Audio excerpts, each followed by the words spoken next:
What does graphic portrayals of murder, cannibalism, with sexually suggestive messaging have in common with entertaining and working with young children?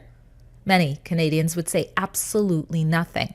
But after Action for Canada, a constitutional advocacy group that defends the Judeo Christian values that helped shape Canada, questioned whether those worlds should exist in the same online space operated by a drag queen performer and education assistant, the nonprofit found itself accused of hate and being sued for defamation. I'm Drea Humphrey with Rebel News, and after attending a BC Supreme Court hearing for Action for Canada's bid to have Tyson Cook, also known as drag queen Frida Wales, defamation case against them dismissed before it starts, I'm bringing you the latest on what took place last week during that hearing and what that could mean for the public's ability to criticize drag for kids. Give me something like your skin. Give me something like your eyesight. Something you will miss dearly to carve me alive. Give me something like your skin. Give me something like your eyesight. Your ability to hear me. Rock, marble, and ice.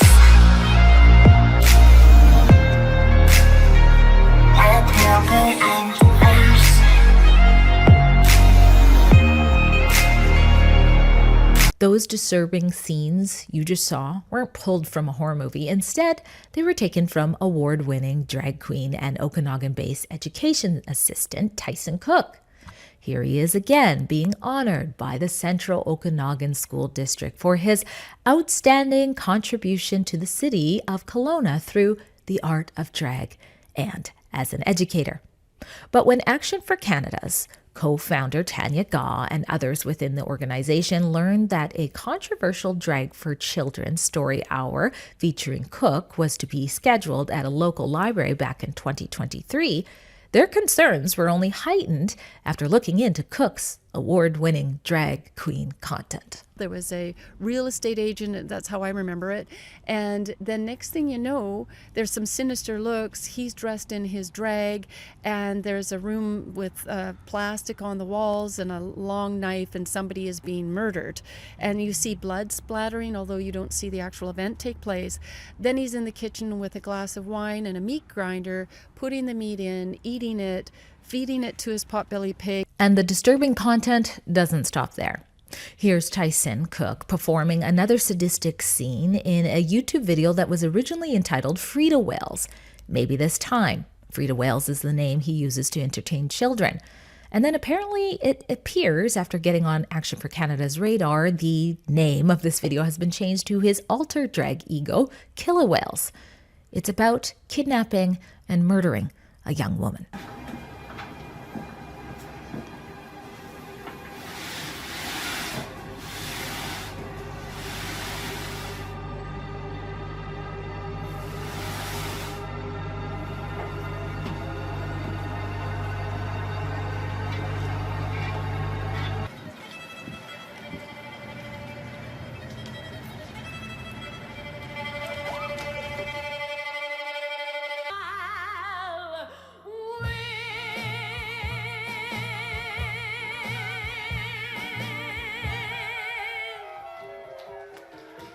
So, Action for Canada decided to, take action in the form of this petition, which has now close to 20,000 signatures, all calling on the city of Kelowna to put an end to what the organization calls tax-paid-for drag queen sexualization of kids, and to have its school district reassess whether or not Cook, given his online footprint, is suitable to work as an education assistant, including with disabled children.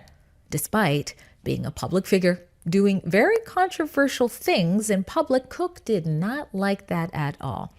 He filed a lawsuit against the nonprofit for defamation, and if successful, could legally silence Action for Canada's side of this debate. Action for Canada is being accused of by Mr. Tyson Cook is that they used language on their website that was defamatory towards him and had connotations of a variety of meanings. And Action for Canada disputes that their publications were defamatory. And if they were, in the sense that they lowered his reputation in the eyes of the public, that it was fair comment. So, Action for Canada hired Kelowna-based lawyer Lee Turner, who you just saw there, and may recognize from successfully representing COVID jab mandate critic Dr. Charles Hoff in his disciplinary battle between the College of Physicians and Surgeons of BC. Turner filed what's known as an anti-SLAPP application on Action for Canada's behalf, asking the BC Supreme Court to dismiss Cook's defamation lawsuit before it ever reaches trial under British Columbia's Protection of Public Participation Act. That's the application Justice Hardwick heard over 2 days last week in Kelowna. Cook, aka Frida Wales, aka Killer Whales, was represented by Vancouver-based lawyer Sarah McCullough, who also happens to be the Vancouver Pride Network's lead lawyer. McCullough argued Action for Canada's publications went well beyond fair criticism and unfairly damaged Cook's reputation as a drag performer and education assistant, and even amounted to hate. Yes, Action for Canada is being accused of hate speech by Mr. Cook. And Action for Canada's position is it's not hate speech, it's fair comment, in that the facts are presented, which are that Mr. Cook uses the same web page to provide materials for his adult audience, and he also has a page on that website to provide videos of him reading stories meant for small children, and on that website provides links to all his adult social media content. So Action for Canada's position is it's not hate speech to say we're highlighting what this individual is posting online and how he's making that easily accessible to the public, including children, and we say that's inappropriate. That's not hate speech, that's comment, that's an opinion. The evidence in the case, in my opinion, made clear that there are people on both sides of the issue. There are people in the general community that think that the activities of Mr. Cook are appropriate. There are people within the LGBTQ plus community that think it's appropriate. But there's also people in the public and within that community and within the drag queen community that think it's not appropriate to expose children to that kind of material. Turner, amongst other evidence, submitted a clip from my colleague Alexa Lavoie's interview with drag queen Kitty Demure, a strong critic of drag storytime for kids. The responsibility is up to the parents. And that's why I kind of say more that this is a parent problem. Because the drag has existed since before the 1600s, when women were not allowed on stage to perform. That's where drag came from. And it's existed all this time. And I just don't understand why a parent, and it's typically the mother, would drag their kid to a drag show. I saw that it was going in the direction of bringing kids into drag. And I just don't think it's right. I know it sexualizes children. And it's an adult space. And why would anybody want a child in an adult space? Turner also argued that contrary to Cook's claims, Action for Canada wasn't attacking Cook's identity. At no point did the nonprofit label him a groomer or say that he was a criminal for child offenses. Rather, instead, they criticized his own publicly available online content by presenting that content to the public so they could assess whether that was appropriate for someone who entertains and works with young children to be posting. A concern the school district, according to Cook, doesn't share with Action for Canada. The district realized that it's just my art form and that, again, they've looked into it and there is nothing sexual about my drag besides my 19 plus shows, which is, again, directed only at a 19 plus audience, and everything else is totally family friendly. Here's a little bit more content from drag queen for kids persona Frida Wales, I guess being family friendly. I know it's really bad, bad, bad, bad, but baby, that's what makes us good in bed.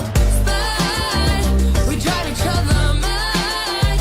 It might be kind of sad, but I think that's what makes us good in bed. I dedicate this verse to all that good pipe. But wait, there's more. Act now and you'll receive Wet Noise by Frida Wales, a collection of wet noises from Frida Wales' favorite wet places. Her her lovely chocolate bar sister, Carmela Bar. Oh, I She's love so Carmela. tasty. I just want to melt her all over my body. Carmela! So on that note, She's supposed to have a guest queen with us tonight, Miss Dora Knob, but she's off knocking somewhere else. Got old COVID. We gotta stay behind closed doors. She must be doing really good with glory holes, though, Dora Knob. Yeah, oh my god. they're right up her alley. That's why I left my chest hairy. Oh yeah, this is a children's show as well. I don't know about you, but I'm pretty sure Barney doesn't forget it's inappropriate to caress his hairy chest on a kid's show. But then again, it seems Mr. Cook is well aware that drag queens get to use a whole different playbook than you and I. Same. I love how much shit we can get away with in drag. If Cook had responded to my invitation to be a part of this report, perhaps we'd know exactly what he meant by that comment. But what we do know is why this case should matter to anyone who values freedom of expression and debate. This case is important to Canadians because it puts squarely before the court the issue of what free speech is in Canada in this context, what the limits of that are, what is hate speech, what is not hate speech. And certainly when it comes to these pieces of legislation, these anti-SLAPP legislation, they're very specific. There's very specific criteria that need to be met. This factual circumstance is something that seems to come up reasonably often across the country, and it will provide some guidance to people who are taking various positions that may be controversial or certainly be hotly debated. It will provide guidance to people on what the proper parameters of that speech are and what is not appropriate.